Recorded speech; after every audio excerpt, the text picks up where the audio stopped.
Good morning my dear students. अज voice का अपना चौथा पार्ट है क्योंकि लंबा टॉपिक है।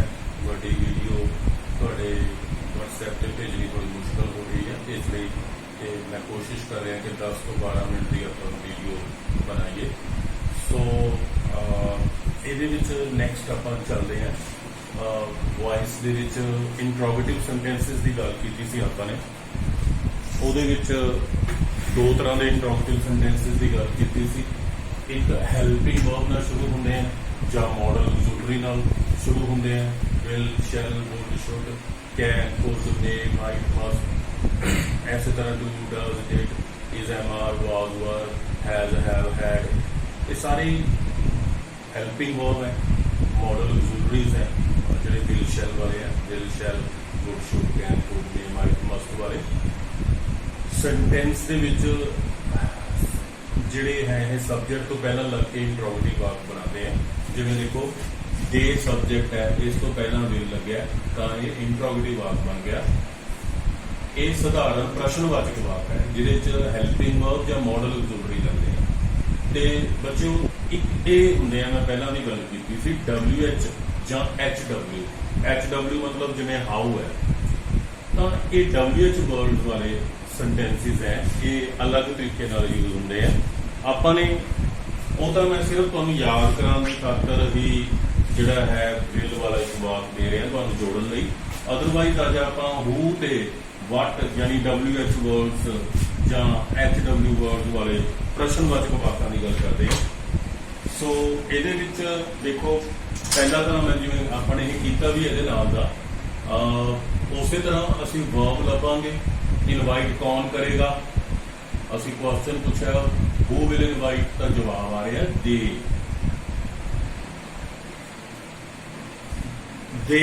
विल इनवाइट या विल दे इनवाइट। इतने क्वेश्चन आ रहा है किसनू, तो जवाब आ रहा है सन। सो मैंने उम्मीद है हुण तक तुसीं ये सब्जेक्ट वर्ब ऑब्जेक्ट लभने सीखे होवोगे। तुहानू तरीका दस्सिया सी स्टार क्वेश्चन वाला। सो ते मॉडल ऑक्सिलरी अगे लग्या ये इसे तरह ही लग्या रहेगा। तुहानू दस्सिया सी तां सिर्फ ये ख्याल रखना है कि आ ऑब्जेक्ट ने अगे आना है, इन्हें इत्थे आके वी बनना है बच्चों। तो जो वी बनना है तो फिर असीं इत्थे की लगावांगे शैल, क्योंकि हैल्पिंग वर्ब जो है वो सब्जेक्ट के मुताबिक ही यूज होता है। तो इत्थे वी है तो शैल आ गया। बाकी रूल अप्लाई करते हैं। फ्यूचर इंडेफिनिट का टेंस है will shall plus be plus third form. Shall be इत्थे आ जाएगा be third form, invited third form तो बाद बाय, बाय तो बाद जो दे है वो पीछे चला जाएगा।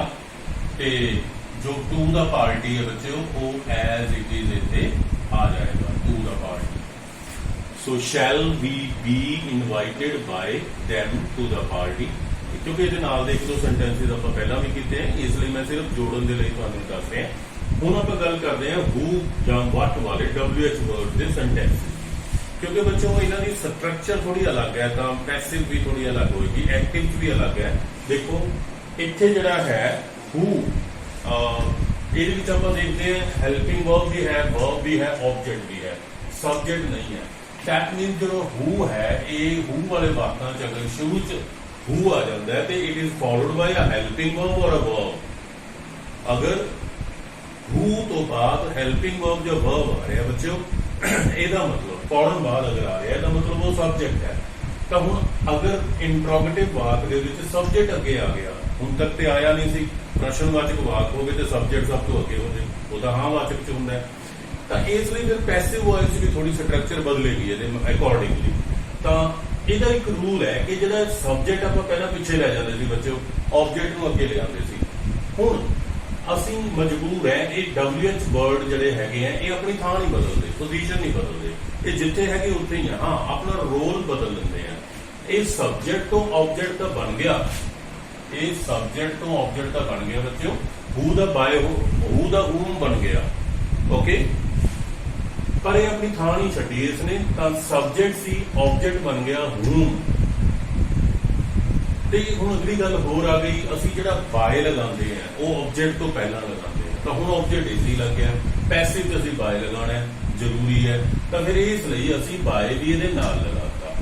ਸਿੰਪਲ ਤੌਰ ਤੇ ਐਂ ਸਮਝ ਲਓ ਕਿ ਹੂ ਵਾਲੇ ਵਾਕਾਂ ਦੇ ਵਿੱਚ ਅਗਰ ਹੂ ਤੋਂ ਬਾਅਦ ਹੈਲਪਿੰਗ ਵਰਬ ਜਾਂ ਵਰਬ ਲੱਗਿਆ ਤਾਂ ਉਹ ਸਬਜੈਕਟ ਹੈ ਹੂ, ਤਾਂ ਅਸੀਂ ਹੂ ਦੀ ਥਾਂ ਤੇ ਬਾਏ ਹੂਮ ਲਗਾ ਦੇਣਾ।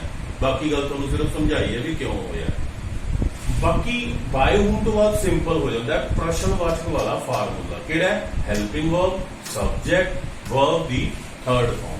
ਪਿੱਛੇ ਜਿਹੜਾ ਪਲੱਸ ਬਾਈ ਪਲੱਸ ਆਬਜੈਕਟ ਲੱਗਣਾ ਸੀ ਉਹ ਮੂਹਰੇ ਆ ਗਿਆ। ਆਓ ਦੇਖਦੇ ਹਾਂ ਕਿਵੇਂ।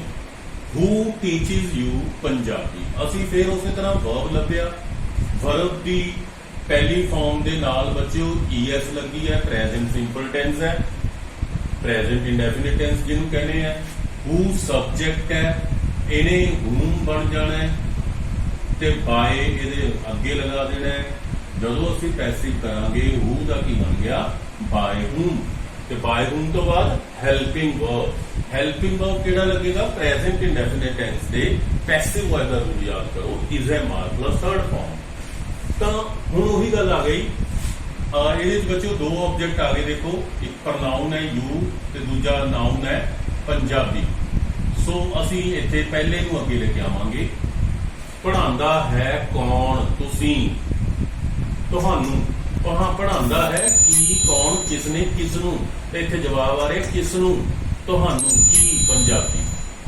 ਸੋ ਇਹ ਯੂ ਨੇ ਅੱਗੇ ਆ ਜਾਣਾ ਹੈ ਬਾਏ। ਹੁਣ ਜਦੋਂ ਯੂ ਨੇ ਅੱਗੇ ਆਣਾ ਤਾਂ ਫਿਰ ਅਸੀਂ ਇੱਥੇ ਕੀ ਲਗਾਵਾਂਗੇ ਬੱਚਿਓ? ਆਰ। ਹੈਲਪਿੰਗ ਵਰਬ ਪਹਿਲਾਂ, ਸਬਜੈਕਟ ਬਾਅਦ ਵਿੱਚ, by whom, are, you, teach ਦੀ ਥਰਡ ਫਾਰਮ, ਟੌਟ, ਰਹਿ ਕੀ ਗਿਆ? ਪੰਜਾਬੀ।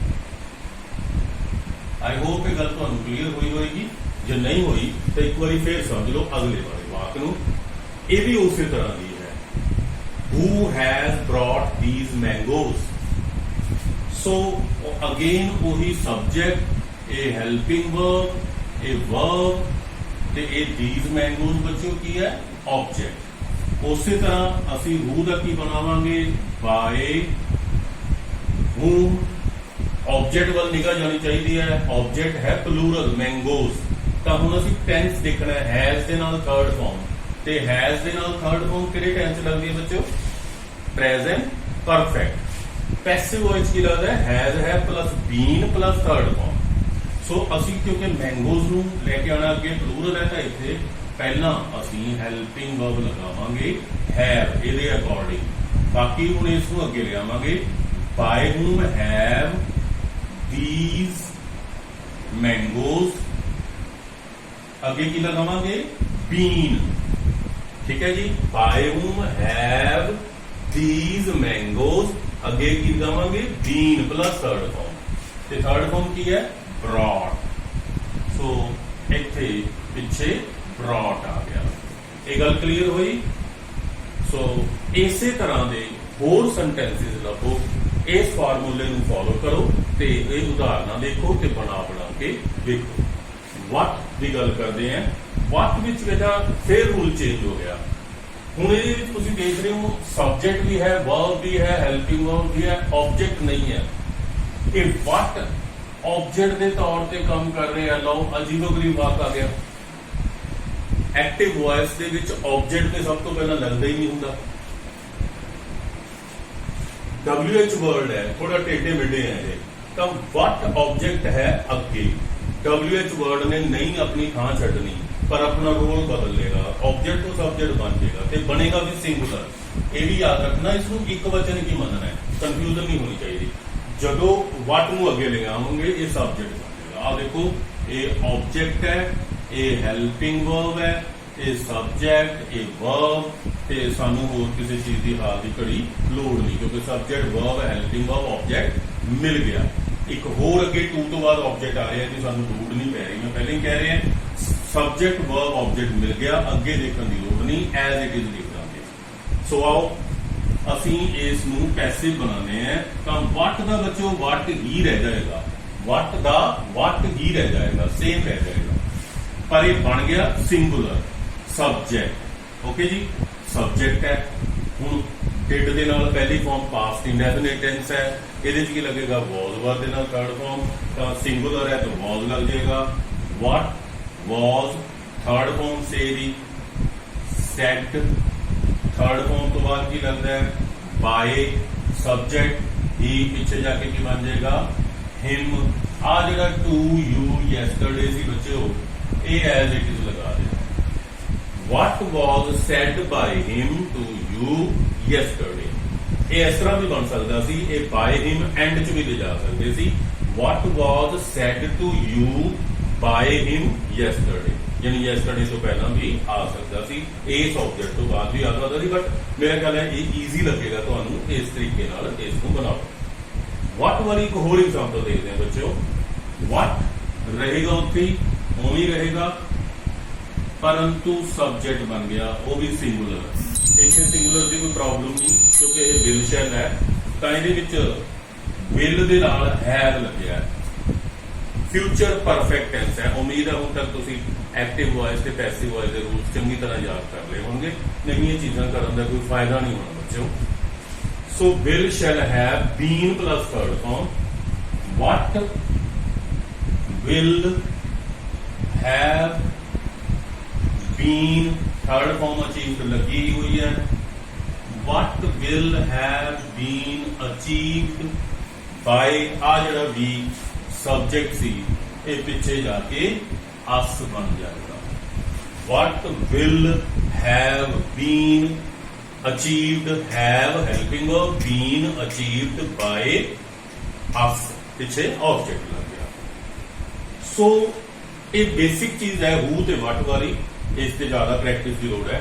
जेडे ए सेंटेंसेस हैं बाकी जेडे रह गए बच्चों, why, when, where, how, how many, how often, often ਜਾਂ ਵਿੱਚ, ਇਹ ਜਿਹੜੇ ਹੈਗੇ ਆ ਨॉर्मल ਹੈ, ਸਧਾਰਨ ਹੈ। ਅਸੀਂ ਜੇ 1 ਮਿੰਟ ਲਈ ਇਹਨਾਂ ਨੂੰ ਨਾ ਹੀ ਮੰਨੀਏ ਤਾਂ ਸਾਨੂੰ ਕੋਈ ਪ੍ਰੋਬਲਮ ਨਹੀਂ ਹੈ। ਦੇਖੋ ਕਿਵੇਂ, ਅਸੀਂ ਸਿਰਫ ਇਹਨੂੰ ਮੰਨੋ, ਆ ਡਿਡ ਕੀ ਹੈ ਹੈਲਪਿੰਗ ਵਰਬ, ਤੇ ਆ ਹੀ ਕੀ ਹੈ ਸਬਜੈਕਟ, ਕਾਲ ਕੀ ਹੈ ਵਰਬ, ਯੂ ਕੀ ਹੈ ਆਬਜੈਕਟ। ਥੋੜੀ ਦੇਰ ਪਹਿਲਾਂ ਦੱਸਿਆ ਸੀ ਅਗਰ ਸਾਨੂੰ ਸਬਜੈਕਟ ਵਰਬ ਆਬਜੈਕਟ ਮਿਲ ਜਾਂਦੇ ਨੇ ਤਾਂ ਸਾਨੂੰ ਹੋਰ ਪਾਸੇ ਬਹੁਤਾ ਕੁਝ ਦੇਖਣ ਦੀ ਲੋੜ ਨਹੀਂ ਹੈ। ਹੁਣ ਜਦੋਂ ਸਾਨੂੰ ਹੈਲਪਿੰਗ ਵਰਬ ਵੀ ਮਿਲ ਗਿਆ, ਸਬਜੈਕਟ ਵੀ ਮਿਲ ਗਿਆ, ਵਰਬ ਵੀ ਮਿਲ ਗਿਆ, ਆਬਜੈਕਟ ਵੀ ਮਿਲ ਗਿਆ, ਇਟ ਮੀਨਸ ਇਹਨਾਂ ਦਾ ਕੋਈ ਯੂਜ਼ ਨਹੀਂ ਹੈ, ਮਤਲਬ ਇੱਥੇ ਕੋਈ ਬਹੁਤਾ ਇਹਨਾਂ ਨਾਲ ਕੰਸਰਨ ਨਹੀਂ ਹੈ। ਸੋ ਫਿਰ ਇਹਦਾ ਮਤਲਬ ਕੀ ਹੈ, ਇਹਨਾਂ ਨੂੰ ਐਜ਼ ਇਟ ਇਜ਼ ਰੱਖ ਦੇਣਾ। ਇਹ ਜਿੱਥੇ ਹੈਗੇ ਹਾਲ ਦੀ ਘੜੀ ਤਾਂ ਮੈਂ ਕਹਾਂਗਾ ਇਹਨਾਂ ਨੂੰ ਤੁਸੀਂ ਦੇਖੋ ਹੀ ਨਾ। ਤੁਸੀਂ ਇਹ ਸੈਂਟੈਂਸ ਬਣਾਉਣਾ ਜਾਣਦੇ ਹੋ, ਆਪਾਂ ਨੇ ਇਹ ਬਣਾ ਕੇ ਦੇਖਿਆ ਸੀ। ਜੇ ਇੱਥੇ ਡਿਡ ਦੇ ਇਨਵਾਈਟ ਹੁੰਦਾ ਤਾਂ ਉਹਦੇ ਨਾਲ ਦੇ ਹੀ ਆਪਾਂ ਕੀਤੇ ਆ ਸੈਂਟੈਂਸ ਪਹਿਲਾਂ। ਤਾਂ ਇਹਨੂੰ ਸਧਾਰਨ ਪ੍ਰਸ਼ਨਵਾਚਕ ਵਾਕ ਦੇ ਤੌਰ ਤੇ ਕਰੋ, ਡਿਡ ਹੀ ਕਾਲ ਯੂ, ਇਹਨੂੰ ਇੰਨਾ ਕੁ ਮੰਨ ਕੇ ਚੱਲੋ ਤਾਂ ਕੀ ਬਣ ਜਾਏਗਾ, ਪਾਸਟ ਇੰਡੈਫਿਨਿਟ ਟੈਂਸ ਹੈ, ਵਾਸ ਵਰ ਦੇ ਨਾਲ ਥਰਡ ਫਾਰਮ ਯੂ ਨੇ ਅੱਗੇ ਆਣਾ ਹੈ, ਤਾਂ ਅਸੀਂ ਕੀ ਲਗਾਵਾਂਗੇ ਇੱਥੇ ਵਰ ਯੂ ਅੱਗੇ ਆ ਗਿਆ, ਵਰ ਯੂ ਕॉल्ड थर्ड फॉर्म आ गई, बाय आ जरा ही है पीछे चला जाएगा, called by him, were did the थों ते हेल्पिंग वर्ब दी थों ते वर आ गया, आ यू अगे आ गया, ही पीछे चला गया, वर यू कॉल्ड बाय ही दा की बन गया हिम। तो हुण इन्हां दा की करिए, जे बच्चों वाई लग्या तो वाई लगा दो, जे वैन लग्या तो वैन लगा दो, जे वेयर लग्या तो वेयर लगा दो, जे हाउ लग्या तो हाउ लगा दो। मतलब जिवें हैगे आ उवें लगा देना। जे why did he call you तो इत्थे आ जाना सी why were you called by him, when did he call you, when were you called by him, similar ऐसे तरह आ। सो इस वीडियो लैसन दे विच बच्चों तुहानूं मैं इंट्रोगेटिव सेंटेंसेस की गल कीती है कि एक साधारण प्रश्नवाचक होंदे हैं जिन्हां दी पिछले लैसन च भी गल कीती सी। ਜਿਹੜੇ ਹੈਲਪਿੰਗ ਵਰਬ ਨਾਲ ਸ਼ੁਰੂ ਹੁੰਦੇ ਆ, ਜਿਹੜੇ ਯੈਸ ਨੋ ਕੁਐਸਚਨ ਹੁੰਦੇ ਆ ਉਹਨਾਂ ਦਾ ਜਵਾਬ ਯੈਸ ਜਾਂ ਨੋ ਚ ਹੁੰਦਾ ਹੈ। ਹੈਲਪਿੰਗ ਵਰਬ ਜਾਂ ਮਾਡਲ ਆਕਸਿਲਰੀ ਦੇ ਨਾਲ ਸ਼ੁਰੂ ਹੁੰਦੇ ਆ, ਤੇ ਇੱਕ WH ਵਰਡਸ ਹੁੰਦੇ ਆ। ਤੁਹਾਨੂੰ ਅੱਜ ਇਹਨਾਂ ਬਾਰੇ ਦੱਸਿਆ, ਇਹ ਤੁਹਾਨੂੰ ਬੱਚੋ ਅੱਗੇ ਨਰੇਸ਼ਨ ਚ ਵੀ ਕੰਮ ਆਣਗੇ, ਬਹੁਤ ਥਾਵਾਂ ਤੇ ਇਹ ਕੰਮ ਆਣਗੇ ਸੈਂਟੈਂਸਸ। ਤੇ ਇਸ ਤੋਂ ਬਾਅਦ ਇੱਕ ਲੈਸਨ ਸਾਡਾ ਵੌਇਸ ਤੇ ਹੋਰ ਹੈ, ਤੇ ਉਸ ਤੋਂ ਬਾਅਦ ਫਿਰ ਅਸੀਂ ਫਰਦਰ ਟੌਪਿਕ ਜਿਹੜਾ ਹੈ ਉਹ ਕਵਰ ਕਰਾਂਗੇ। Thank you, bye.